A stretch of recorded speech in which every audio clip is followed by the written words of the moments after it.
তাবিজ লটকাবেন, গলায় তাবিজ লটকাবেন, যেগুলো আছে আজকে যাই ছিঁড়ে ফেলে দিবেন। এগুলো কোন তাবিজ, এগুলো কে আপনারা, এগুলো মাছের নকশা, গাছের নকশা, হ্যাঁ, ওর মধ্যে আজরাইল, ইসরাফিল, শয়তান, কোফাইল, এই সব লেখা আছে কিনা? এগুলো বাদ দিবেন। তো হুজুর বাদ দেওয়ার পরেও যে বাচ্চা কাচ্চা কান্নাকাটি করে, কান্নাকাটি বন্ধ করার ওষুধ বলে দিচ্ছি। কান্নাকাটি আর করবে না, আজকে রাত্রেই শেষ কান্না, বলবো আর কোনোদিন কানবে না আপনার বাচ্চা। মায়েরা শোনেন, তিনটা আমল। কান্না, কোথায় কান্না, ও তো নিজেই কানবে যে হায় হায় এতদিন কান্দালাম, এখন তো আমারই কান্দা লাগে।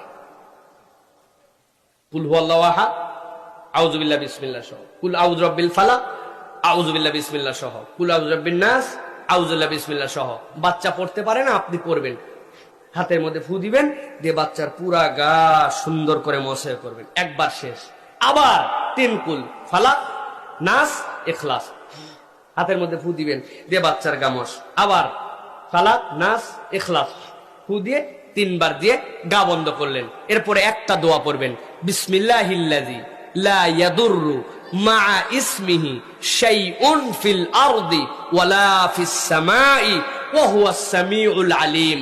মুখস্থ না হলে সমস্যা নাই, ওই যে হাফেজ সাহেব কই, হাফেজ সাহেবের কাছে যাবেন, হাফেজ সাহেব লেখে ফটোকপি করে রাখবে, আপনাদের কাছে আপনারা নিয়ম মুখস্থ করে গায়ের মধ্যে একবার ফু দিবেন।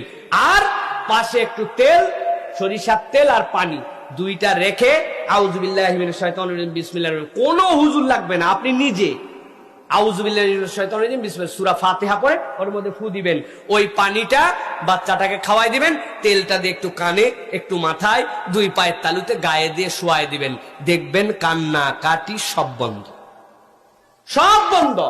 এরপরেও যদি বেশি খবিসি করে, বেশি শয়তানি করে, তাহলে আপনি আউযু বিল্লাহি বিসমিল্লাহ সহ অল্প একটু লবণ নিবেন, লবণের মধ্যে ফু দিয়ে, একটুর মধ্যে ফু দিয়ে সূরা ফাতিহা পড়বেন, পানির মধ্যে দিয়ে দিবেন। ওই পানি দিয়ে ঘরটা মুছে দিবেন। আপনার ঘর মুছেন না, আপনাদের